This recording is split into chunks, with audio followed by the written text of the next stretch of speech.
Sí es interesante trabajar con goma, hay muchísimo trabajo específico de preposición del pie, del dedo, etcétera. Pero primero quítate el cabestrillo. Pero la clave es quitarte el cabestrillo, es poner tu pie, habilitar a tu pie a que se comporte como un pie humano, que es aprender a ir descalzo, que estamos totalmente desadaptados. La pérdida de eficiencia en la carrera, si tú ves realmente el tiempo que tarda en caer ese pie y volver a salir por cada paso que damos, es decir, el que busca rendimiento ya sabes que te está afectando en el rendimiento y que te puede llevar a una inestabilidad a sufrir lesiones. Si algo genera lesiones en el atletismo, es la inestabilidad, con muchísima diferencia. ¿Qué ocurre? Que el que hiperprona por esa inestabilidad, el que cae en exceso su arco plantar, pues los mecanismos que nos dan competencia en la propulsión, tú fíjate que nosotros acumulamos energía elástica en el tendón, fascia, en toda esa zona, que me hace ese efecto resorte. Si yo estoy chafando en exceso mi arco, si meto hacia adentro mi tobillo, yo estoy perdiendo mi capacidad de propulsión. Bienvenidos al canal de Peaky Trainer, el canal de YouTube de zapatillas de running. Me parece una cosa inverosímil. Realmente me he lesionado corriendo y nadie ha visto cómo corro. Te diría ya no solo cómo corro, ver un poco en cinta. Hay mucha gente que se lesiona y te dice, mi dolor aparece cuando llevo media hora. Yo personalmente le digo al paciente, tras de la zapatilla, que vas a correr media hora por lo menos. Tengo que entender qué ocurre en tu cuerpo, en tu biomecánica, qué cambios hay que te llevan a Sí, de hecho tú lo has hecho dolor. conmigo. Estás puesto fuera, además ni siquiera en cinta. Bueno, lo has hecho en cinta descalzo. Lo has hecho después también. El otro día estuvimos corriendo fuera para ver cómo ha evolucionado la técnica, y donde ahora mismo estoy haciendo un proceso más de técnica, si me apuras, que otra cosa. Y realmente la técnica creo que es muy importante, porque realmente, Rafa, cuando nos sacamos el carnet de conducir, tenemos que hacer un examen para saber conducir, ¿no? Entonces creo que los runners, en este caso, lo que decías tú, se piensan que es coger las zapatillas y se va a correr. Yo primero también lo pensaba, pero me he dado cuenta con el tiempo de que, por suerte, hay mucha información, o por desgracia, como estoy diciendo, pero la suerte donde quiero enfocarlo es que cada vez veo más profesionales más ennichados, en el sentido de fisioterapia, trauma, podólogo, tema también de zapatillas, que cada vez veo más, donde tenemos una gran ayuda humana, ya no solo de la inteligencia artificial, humana también, donde pienso que se puede llevar, pero el corredor tiene que ser consciente que el corredor, esto no es ponerte unas zapatillas. A ver, puedes correr, evidentemente. Sí, Oye, cada uno es libre, pero quizá tenemos menos derecho a quejarnos, ¿no? Te diría, de que me estoy lesionando cada 2 por 3, porque al final nos lleva a tildar de que es que correr es muy lesivo. Y este tipo de frases que no tienen sentido. Evidentemente es lesivo si no hago de forma coherente y no tengo las capacidades para hacer esa demanda de actividad. Pero que correr per se, estamos diseñados para correr. Si me estoy lesionando es que algo va mal. Entonces, oye, asesórate, que te acompañe un profesional y que entienda lo que ocurre y cambia la manera en la que lo llevas a cabo. Y para eso, como te decía, un análisis biomecánico en el que, fíjate, como en tu caso, vimos descalzo y con zapatillas, porque es que choca, y los propios pacientes, cuando le graba el vídeo... Es que a gente le da vergüenza que le graben corriendo, porque Claro, saben que es mal. Claro.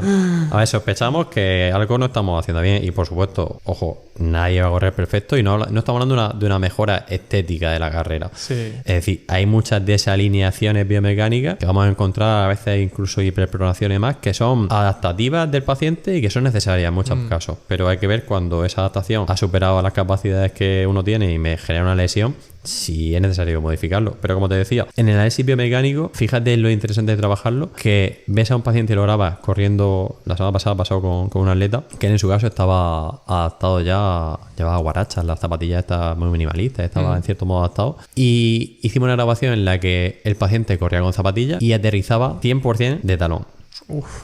El mismo paciente, 12 segundos, lo que tarda en quitarse las zapatillas, se pone a correr y no tiene nada que ver su biomecánica de carrera en el mismo paciente, segundo antes con zapatillas a segundo después sin zapatillas. O sea, fíjate, sí, muchas veces es interesante analizar realmente. A mí esto me da mucha información de cara a si alguien quiere transicionar a una pisada más minimalista, o bajar el drop, o un tipo de calzado que no sea con tanta protección. Me viene muy bien analizar realmente qué ocurre con su pie, qué cambio hace cuando va descalzo, porque si veo que sigue taloneando descalzo, no se me ocurre exponerlo a ese estímulo, pero en este caso, por ejemplo, era interesante. Joder, qué importancia el tema del tobillo para los corredores, y qué poco se sabe. El apoyo, y en este caso el tobillo, fíjate, me llama mucho la atención, como en el vídeo que vi tuyo en redes, como incluso gente que corría muy rápido, como hiperpronaba, es decir, había una inestabilidad de su tobillo enorme, ¿no? La pérdida de eficiencia en la carrera, si tú ves realmente el tiempo que tarda en caer ese pie y volver a salir por cada paso que damos, es decir, el que busca rendimiento, ya sabes que te está afectando en el rendimiento y que te puede llevar a una inestabilidad a sufrir lesiones. Si algo genera lesiones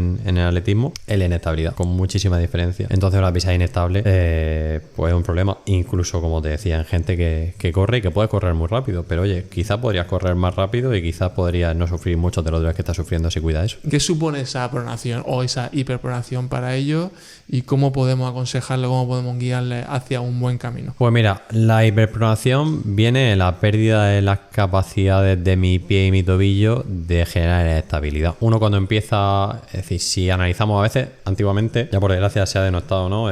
Tú que eres supinador o pronador, ¿no? Es mucho más complejo. Uno comienza supinando, ¿no? Borde un poco externo, nadie empieza a correr por el borde interno, nadie apoya primero en la parte interna, ¿no? Comenzamos un poco con una caída inclinada del pie y el ideal sería, conforme avanzo el peso en mi pie, transicionar como a diagonal a la parte más interna, ¿no? Acabando con el dedo. ¿Qué ocurre? Que el que hiperprona por esa inestabilidad, el que cae en exceso su arco plantar, pues los mecanismos que nos dan competencia en la propulsión, tú fíjate que nosotros acumulamos energía elástica en el tendón, fascia, en toda esa zona, que me hace ese efecto resorte. Si yo no tengo, imagínate un muelle, que no tiene capacidad de devolverme, ¿no? Si yo estoy chafando en exceso mi arco, si meto hacia adentro mi tobillo, yo estoy perdiendo mi capacidad de propulsión, con lo que ello conlleva, ¿no? Un sobreestiramiento de ese tejido, con fascitis, tendinopatía aquilea, periostitis y todas las itis que se van a ocurrir, ¿sabes? Que a raíz de ver tanta gente que hiperpronaba y ver un poco poniendo en contraposición a Kiplimo, que era una pisada increíblemente buena y reactiva total. Claro, un tobillo estable y un tobillo reactivo. Le decía a la gente, bueno, el resto de mortales, ¿cómo lo hacemos, no? Y a veces la pregunta, ¿no? Hoy día hay muchísima información acerca de qué contenido, qué goma, en qué serie, en qué ángulo, cómo lo hago. Y es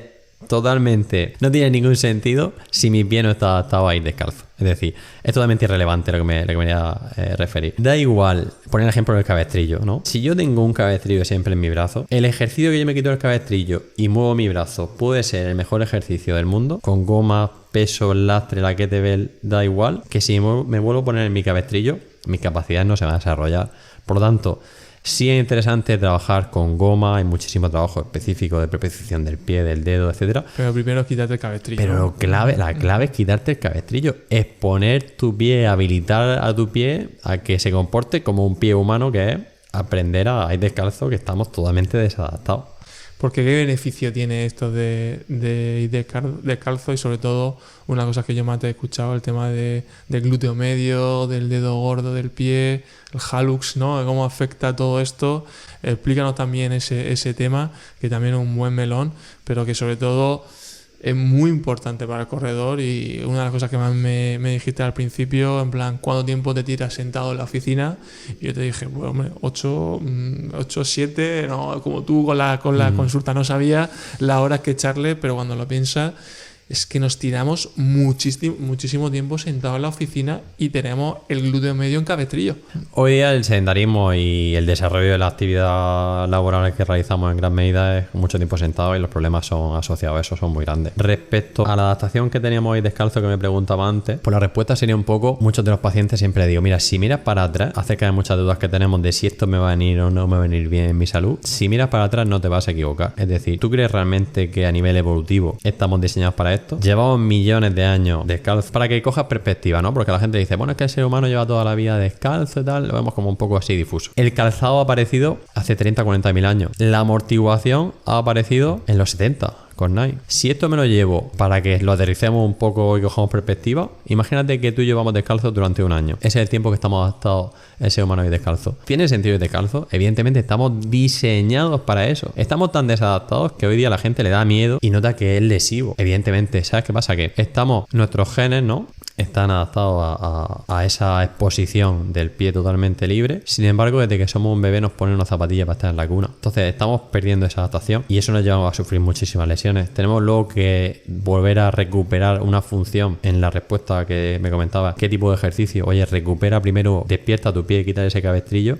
y a partir de ahí desarrolla estrategias dentro del entrenamiento. Respecto al pie, eso. Respecto al glúteo, es que son melones importantes. Creo que hay una diferencia entre andar y correr con este tipo de calzado de barefoot, ¿no? De drop cero. Yo lo he notado mucho en cuanto a los dolores de rodilla y cómo necesito ese hallux o ese dedo gordo. No necesito. Pero la zapatilla, el problema que tiene en gran medida es que me lleva a talonear a una pisada que se parece mucho a cómo camino. Si yo quito esa zapatilla, evidentemente, como te decía antes en otro caso, si yo quito la zapatilla y hay un paciente que está taloneando, ni se me ocurre. Pero si yo quito la zapatilla y mi pie cambia su centro de apoyo y el aterrizaje es más de medio pie o antepié, estamos distribuyendo la carga de pie parado, imagínate, ¿no? La carga que tu cuerpo recibe, saltas hacia arriba y caes descalzo, respecto a saltas en vertical y caes de talón. Da igual, está el talón amortiguado, el impacto va a sufrir mucho mayor.